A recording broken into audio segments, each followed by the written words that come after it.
So everybody Kurten. Thank you, Chair. Good morning, Mr. Mayor. Good morning. Now, I just want to ask you about your plans for the taxi trade, which were announced yesterday. And you said a couple of times in your update that taxi drivers need to do more to help with improving London's air quality. But do you accept that they are doing everything that they can? Because the new zero-emission capable taxis are being bought up as quickly as they roll off the production line up in Coventry. Oh, listen, black taxi drivers are doing a huge amount. Yeah.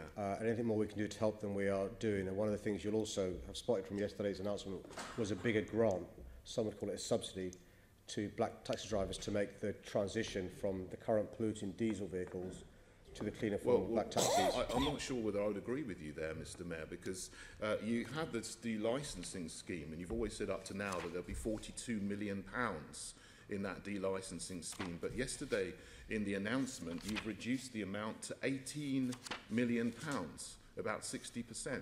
Why have you reduced the amount in the delicensing scheme available to taxis to help them, just at the time when they need extra money to transfer to zero-emission capable taxis? Well, we know that the transfers aren't happening as fast as they could and should. And so if it is the case that there's a huge transfer, then we'd look at if we can increase the amount that we're giving to black taxi drivers. At the moment, there isn't a massive transfer. So by increasing the amount of lump sum given to an individual driver, maybe that'll accelerate the progress made. Well, you've said you're going to increase the maximum amount from 5,000 to 10,000, but only for 250 taxi drivers. You said you want 9,000 taxi drivers to go over to zero-emission capable by 2020. The two things don't make sense. They don't tie up. Don't you need to rethink your plans on this? Well, I think the 250 is to stimulate interest, to try and get people being competitive and trying to have almost like a race to get black taxi drivers interested in the transfer. The problem at the moment is there aren't enough transferring over. So the ambitious target that the previous mayor had, which I accept, of £9,000 is not going to be met. And this is one of the ways we're trying to provide a carrot to those who want to get ahead of the game to transfer over. You get, if you're one of the first 250, you get the additional lump sum.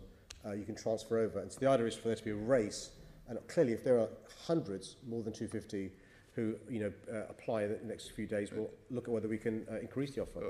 Sorry, Mr. Mayor, I don't think it was the previous mayor that suggested 9,000 taxi drivers should go ZEC. It was you. It came in on your watch, not the previous mayor. And it was the previous mayor, but you want 9,000 to transfer. So just giving 10,000 to 250, yes, they'll take that up. But what about the other 8,750? And as I've said, taxi drivers are buying these zero-emission capable taxis as quickly as they roll off the production line. And so they do need help, I mean, to buy these new taxis when they come over. It's the wrong thing to reduce the amount of money. And where has the other £24 million gone out of this delicensing fund? Where's it gone? Well, firstly, it's really important to make sure we deal with facts. It was the previous mayor who's set the target of 9,000, which I accept, and I'm glad you accept that you were wrong. In relation to the monies for helping black taxis, we'll continue to support black taxis. We've got a raft of measures to help them.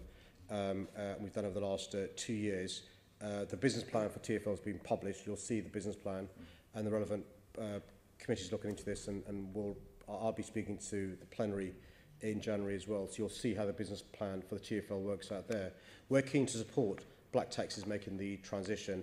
We support black taxis. That's why over the last 2 years I've introduced a number of measures, from investing in an increase in the number of taxi ranks to introducing easier methods for customers to pay, which leads to more passengers using black taxis, the card and contactless card payments, from having additional bus lanes being able to be used by black taxis, not just our roads, but also persuading councils to do the same.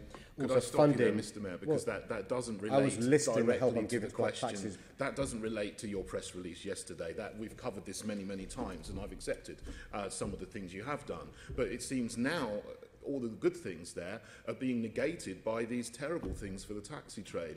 Speaking to representatives of the taxi trade yesterday after you made your announcement, merely by the fact that you've made your announcement, and another thing you said was that the licence period for a taxi is going to be reduced from 15 years to 12 years. So that means there'll be 4,500 taxis, 20% of the taxi fleet, will be not able to use the roads. You're going to put 20% of taxi drivers out of a job just like that. and there's nothing for them to help them. And the price of an older taxi, which is now over 12 years old, has dropped like a stone, almost overnight, just simply by you making the announcement.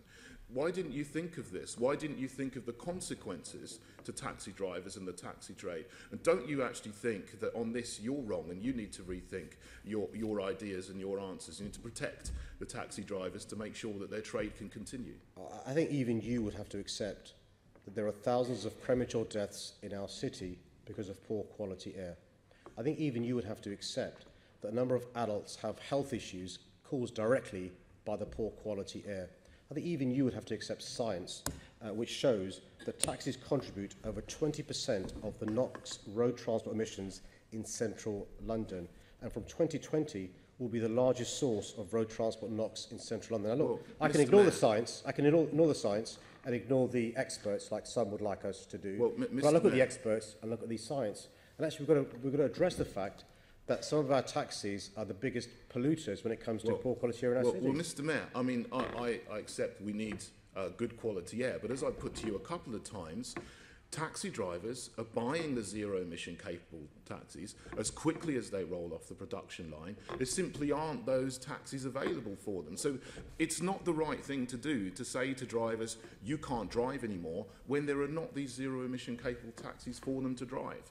I mean, I'm out of time here, but I really do think that you need to reconsider and you need to engage the taxi trade and talk to them. You should have spoken to them before this announcement came out. Okay, thank you, Chair. I'm out of time. Okay.